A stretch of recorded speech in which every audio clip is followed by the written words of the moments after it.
আপোনালোকে হয়তো শুনিছে আমাৰ অসমৰ অৰণ্য মানৱ যাদৱ পায়েং তেখেতে গছ কাটিবলৈ মানা কৰিছে যদি আপোনালোকে গছ লগাব নোৱাৰে সেইবাবে আপোনালোককো কওঁ সঁচাকৈ তেখেতৰ যি উপদেশ সেই উপদেশ যদি আমি মানি চলোঁ তেতিয়াহ'লে আমাৰ প্ৰকৃতিৰ পৰা সুন্দৰ বাতাবৰণৰ লাভ কৰিব পাৰিম।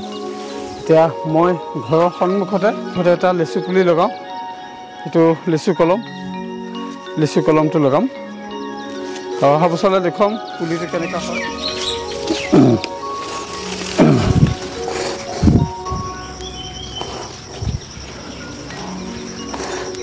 যদি আপোনালোকে গছ লগাব নোৱাৰে তেতিয়াহ'লে গছ নাকাটিব। এজোপা যদি কাটে তেতিয়াহ'লে আপোনালোকে 4জোপা লগাবলৈ চিন্তা কৰিব। অহা বছৰলৈ যাতে ফল পাওঁ আৰু খাবলৈ। ফল লাগিলে আকৌ আপোনালোকক ভিডিঅ' কৰি দেখুৱাম কেনেকৈ ফল লাগিছে।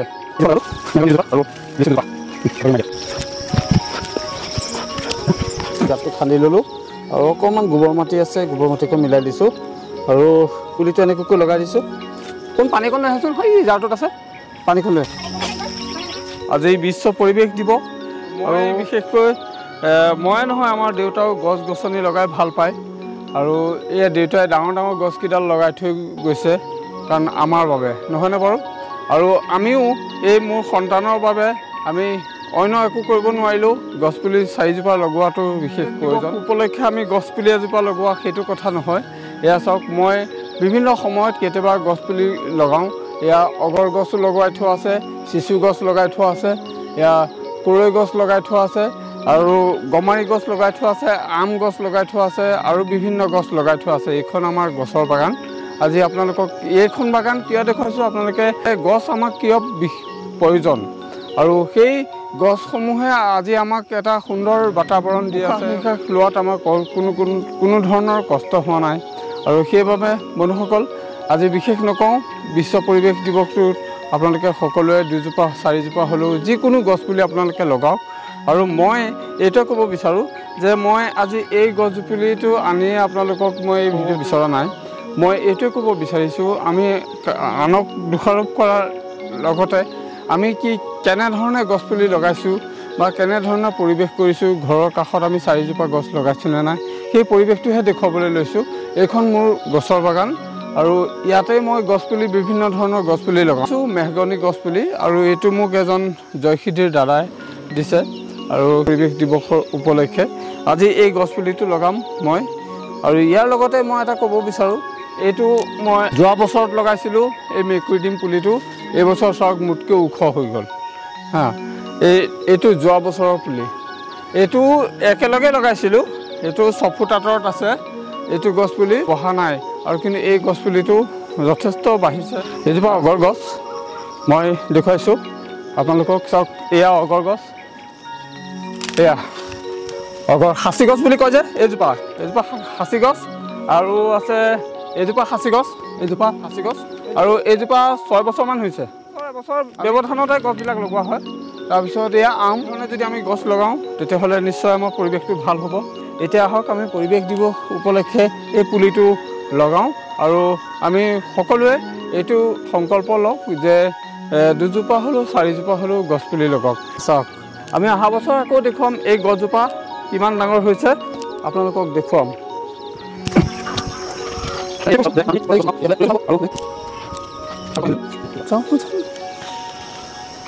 আমাৰ ল'ৰাই শুন লগাই দিয়া ধৰা। আজি বিশ্ব পৰিৱেশ দেই, আমি গছ লগাব লাগে ন। শুন আহক আমি গছ লগাওঁ আৰু আমি পৰিৱেশ গঢ়ি তোলোঁ। কোৱা আহক আমি গছ লগাওঁ, পৰিৱেশ আমি গঢ়ি তোলোঁ। সুন্দৰ। মই দিওঁ দিয়া না দিয়া আমাৰ গছজোপা ভাল হয় ন। আৰু নমস্কাৰ প্ৰিয় বন্ধুসকল, আমাৰ চেনেল দীপজ্ঞানলৈ সকলোকে পুনৰ স্বাগতম জনালোঁ। বন্ধুসকল মই বৰ্তমান জয়সিদ্ধিত আছোঁ আৰু মাধৱ নাথদাৰ ঘৰলৈ আহিলোঁ। যেহেতু তেখেত এজন প্ৰকৃতিপ্ৰেমী বুলি কওঁতে আমাৰ এই গছ লতা বন সেইখিনিৰ ওপৰতে বিশেষকৈ গুৰুত্ব দিয়া হয় আজি বিশেষ মই দেখুৱাব বিচাৰিছোঁ আপুনি বাগান এইখন মেহগনি বাগান আপোনালোকৰ সন্মুখত দেখিবলৈ পাইছে আৰু আমাৰ এই জয়সিদ্ধিৰে কেইজনমান যুৱক আছে আমাৰ লগত আৰু আমি তেখেতসকলৰ মনৰ কথা জানিব পাৰিম আজি যেহেতু মেহগনি গছৰ লগতে আৰু বিভিন্ন গছ তেখেতসকলে লগাই আহিছে বা এই জয়সিদ্ধি অঞ্চলত বিভিন্ন প্ৰতিষ্ঠানত তেখেতসকলে গছপুলি আপোনালোকে লগাই আহি আছে নহয় আৰু এই বছৰ আপোনালোকে কেনেকৈ উদযাপন কৰিব বিচাৰিছে এই বছৰ আমি মানে আপোনাৰ অকণ উন্নত জাতৰ গছ পুলি আনিম আমি ৰাজহুৱা অনুষ্ঠানত মানে প্ৰতিটো অনুষ্ঠানত মানে 3টাকৈ আমি লগাম বুলি মই সংকল্প কৰিছে সঁচাকৈ দাদা কেইজনক মই পৰা আপোনালোকলৈ ধন্যবাদ থাকিল গাঁৱত আহি পেলাই আমাৰ এই বস্তুটো যে আপোনালোকে দেখুৱাব বিচাৰিছে আমাৰ ভাল লাগিছে আপোনাক ধন্যবাদ জনাইছো আচল কথা কি আমাৰ মাধৱ নাথৰ উদ্দেশ্য এইটো নহয় যে পৰিৱেশ দিৱস কাৰণে গছ পুলি লগোৱাটো আচল কথা কাৰণ আপুনি চাব পাৰে এজোপা গছ এতিয়া নহয় এবছৰৰ গছ নহয় কেৱল ৰুইছে আজি প্ৰতিপাল কৰিছে আৰু বৰ্তমান সময়ত মই চবকে জগৰীয়া নকওঁ হয়তো মোৰো হয়তো দুখ থাকিব পাৰে আমাৰ বৰ্তমান সময়ত আটাইতকৈ কমেডিটো হৈছে যে আমি পৰিৱেশ আমি জানো আমাৰ যে প্ৰদূষণ হৈ আছে আমাৰ একদম পাৰিৱেশিক সমস্যা সাংঘাতিক ধৰণে চানি ধৰিছে আমি গম পাইছো তাৰ পিছতো আমি সচেতন নহয় আৰু আমাৰ কাৰণে কমেডি এইটোৱে আমি কেৱল ফটো উঠিবৰ কাৰণে গছপুলি ৰুলো আপুনি চাব আজি গছপুলি ৰুলে মই চবকে দুখ দিয়া নাই হয়তো মোৰ গাতো সেই দুখটো থাকি যাব পাৰে আমি গছপুলিতে ৰুলো কোনেও ডাঙৰ কৰাৰ পিছত আমি ফটো এখন কেইজন মানে কৰো কেইজন মানে খালি পুলিটো ৰোৱাৰ সময়তহে ফটো আপলোড কৰে সেইটো নহওক আৰু আমাৰ বৰ্তমান সময়ত এতিয়া একদম চাৰিদিশৰ পৰা পৰিৱেশ বেয়া হৈ আহি আছে আৰু আমি নিজে উপলব্ধি কৰিছে কি ইমানে উত্তাপটো বাঢ়ি গৈছে এইখিনি সময়ত এতিয়া মই এটা যেটো আমি চৰকাৰক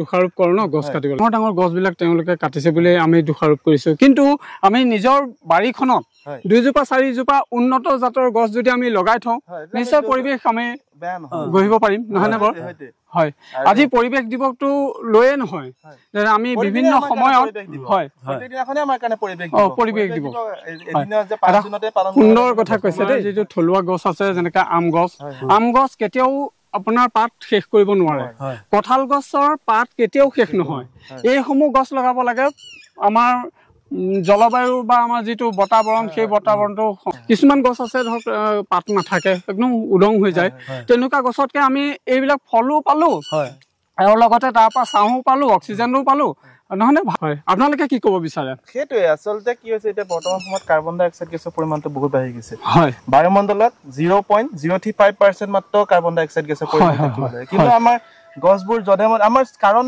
আমি গছ ৰুবলৈ আমি যিমানখিনি কাৰণ দৰকাৰ কাটিবলৈ কোনেও কাৰণ নদৰকাৰ আপুনি চাব পাৰে হয় ৰুওঁতে কি হৈছে আজি পৰিৱেশ দিব কি হৈছে বোলে মোৰ ল'ৰাটো জন্মদিন আছে কাৰণে মই গছ পুলি লগাইছো মোক আমি অনেক কাৰণ দিম কাটিব সময়ত আমি কোনেও কাৰণ নদৰকাৰ আৰু কাৰণ নদৰকাৰ কাৰণে আমাৰ হয়তো চাগে বায়ুমণ্ডলত কাৰ্বন ডাই অক্সাইড গেছৰ পৰিমাণ বাঢ়ি গৈছে গ্লোবেল ৱাৰ্মিং এইটো আজিকালি এটা হট টপিক হয় নে নহয় যে এতিয়া গ্লোবেল ৱাৰ্মিঙৰ কাৰণে কিমান ক্ষতি হৈছে গলনাংকৰ পৰিমাণ বাঢ়ি গৈছে এফালৰ পৰা গতিকে আমি মই নিজকে কৈছো যে আমি নিজক সংশোধন কৰিব লাগিব আমি গছ পুলি ৰোৱাত সংকল্প নলৈ আমি গছ পুলি ৰুই তাৰ প্ৰতিপাল কৰাত সংকল্প ল'ব লাগিব আৰু সেই আদৰ্শটো আমি মাধৱ নাথৰ পৰা পাইছো মাধৱ সেইখিনি কৰি আমাক দেখুৱাইছে আৰু সেই ফল মূলবোৰ যে ৰুইছে কেৱল তেওঁ ঘৰৰ কাৰণে নহয় ওচৰ চুবুৰীয়াকো ভগাই দিছে খাব দিছে আমাৰ সেইটোও ভাল লাগে লগতে আগফালে গছ লগাইছে কৰবাৰ পৰা অহা মানুহ এজনে আহি তাতে অকমান জিৰণি ল'ব পাৰিছে এই সুযোগতে মই আপোনাৰ নামটো জানিব বিচাৰো জিন্তুনাথ হয় থেংক ইউ ভাল লাগিল ধুনীয়া এটা তথ্য দিছে আপুনি সঁচাকৈ ভাল লাগিছে আৰু আপুনি যে আমাৰ নতুন প্ৰজন্মক কি ক'ব বিচাৰে মই কৈছো সেইটো আমি গছপুলিটো প্ৰথম কথা হ'ল গছপুলি ৰোৱাত সীমাবদ্ধ নহয় গছপুলি ৰুই তাৰ প্ৰতিপাল কৰি ডাঙৰ কেনেকৈ তাৰ ওপৰত সতৰ্ক হ'ব লাগিব আৰু আমি আনক মানে জগৰীয়া কৰিব সংশোধন কৰিব লাগে 3 নম্বৰ কথা হ'ল আমি কেৱল আমি উপদেশ দিব নালাগে আমি আৰ্হিটো নিজে আৰ্হি হ'ব লাগে আমি নিজে গছপুলি ৰুব লাগে আনক ক'ব নালাগে যে তুমি ৰোৱা মই যদি গৈ দুডাল ৰুওঁ মোক দেখি আৰু দুজনে প্ৰত্যেকই যদি এই ধৰণে আহে নিশ্চয় হয় সেইটো আৰু সজাগতামূলক কামখিনিটো কৰি থাকিব লাগিব সভা সমিতি অনুষ্ঠান আমি পাতিছো বা তেনেধৰণৰ কামবোৰ কৰি থাকিলে নিশ্চয়কৈ ভাল হ'ব আৰু এতিয়া ভাল হৈ আহিছে কিছু মানে হয় হয় ঠিক আছে ধন্যবাদ আপোনাকো পুনৰবাৰ ধন্যবাদ জনালো আমাৰ গাঁৱলৈ আহিলে আমাৰ মাধৱ নাথৰ ঘৰত এইখিনি কৰিলে হয়তো ইয়াৰ পৰা আৰু দুজন উপকৃত হ'ব পাৰিব সেইটোৱে আপোনাক ধন্যবাদ জনালো এতিয়া মই মাধৱ দা তোমাৰ কাষলৈ আহিলো যেহেতু তুমি যথেষ্ট গছ দেখিছো তুমি মেহগনি গছ অকণমান গোন্ধ এটা আছে, এইটো বেলেগ কিবা গোন্ধ এটা থাকেই বাৰু। অঁ হয় হয় ঠিক আছে। আৰু মই জানিব পাৰিছোঁ যে আপুনি ইয়াৰ উপৰিও ৰঙা চন্দন লগাইছে, গুটি লগাইছে, ফল ফুলৰ হেৰি লগাইছে বুলি লগাইছে। সেয়া কোনটো ভেৰাইটি হয়? সেইটো বাহিৰৰ ভেৰাইটি বুলি কয়। তাত কিন্তু পুলিটো কিন্তু এটা নামটো কয়, কিন্তু নামটো মোৰ নাথাকে। কিন্তু পুলিকেইটাৰ দামেই লৈছে। মই আনোতে আপোনাৰ 140 টকাকে লৈছিলে আম পুলি, আৰু ৰঙা চন্দনা আপোনাৰ 120 টকাকে লৈছিলে প্ৰতিটো পুলিত। সেইটো বুলি মই আনিছো, কিন্তু নামটো পাহৰি গলো। কিন্তু আমটো এতিয়া লাগিছে, লাগোতে 2 বছৰ হৈছে আম এটা লাগিছে। থাককচোন বাৰু কি হয়। এতিয়া মই বিশেষ নকওঁ, আজি আম দিৱস, এই পৰিৱেশ দিৱসৰ উপলক্ষে আপোনালোকে যেতিয়া বিভিন্ন স্থানত গৈ আপোনালোকে 3টাকৈ পুলি দিয়াৰ কথা কৈছে আপোনালোক সকলোকে, যাতে সেই সুন্দৰভাৱে হওক। এতিয়া আপোনাৰ মই 2022 চনত মই আপোনাৰ পুলি লগাইছিলো, নামঘৰত লগাইছিলো, যুৱ সংঘৰ লাইব্ৰেৰীত বেলেগ নহয়। মই আপোনাৰ বকুল লগাইছিলো, আমলখি লগাইছিলো, নাহৰ লগাইছিলো। ৰাইজে আহি তাত ছাঁত বহিব বা ল'ৰা ছোৱালীবিলাক খেলিব, আমলখি লাগিব খাব। তাৰপিছত শাল পুলি লগাইছিলো মই, শাল পুলি লগাইছিলো। ভৱিষ্যতে কেতিয়াবা ল'ৰা ছোৱালীয়ে কেতিয়াবা নামঘৰৰ কেতিয়াবা অসুবিধা হলে কাঠ ফালি পেলাই নামঘৰত লগাব পাৰিব। ভাল এটা চিন্তা কৰিছে দেই। এনেকে যদি সকলোৱে চিন্তা কৰে নিশ্চয় ভাল হ'ব। হয় আপুনি আমাৰ দৰ্শকসকলক কি ক'ব বিচাৰে? গছ 4জোপা লগাম বুলি ভাবে, আপোনাৰ ফালৰ পৰা কি গছ লগাবলৈ ক'ব?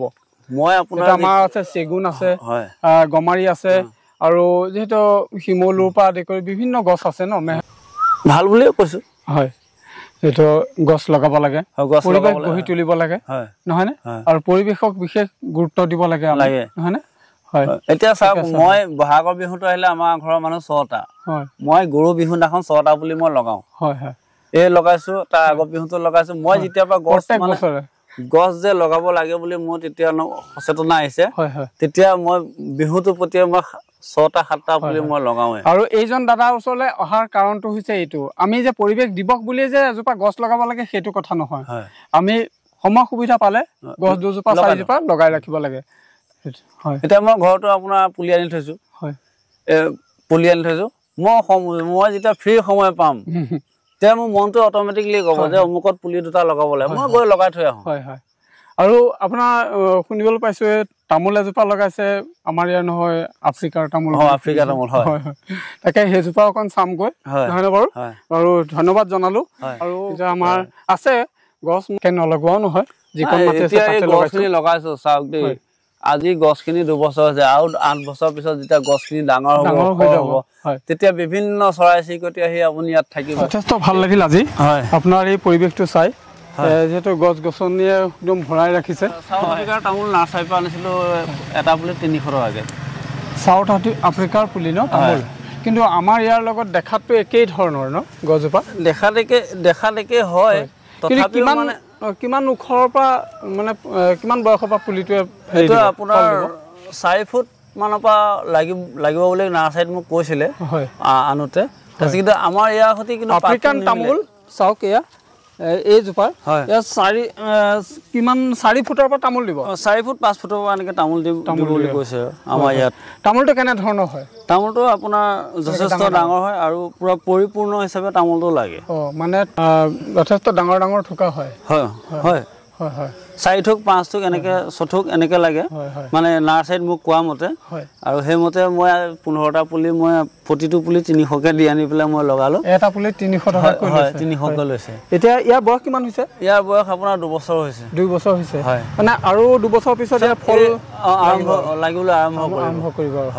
আৰু ইয়াৰ উপৰিও আৰু আন গছ লগাইছে, সেইখিনি চাওঁ। চন্দন ক'ত আছে?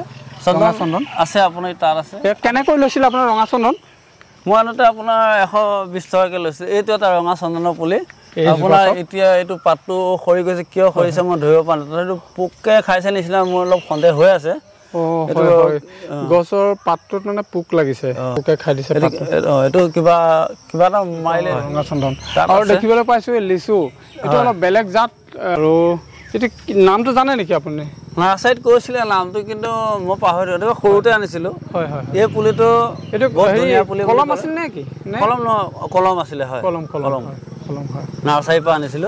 সেয়া দাদাহঁতৰ ঘৰৰ নিচেই কাষতে থকা দেই এইখন।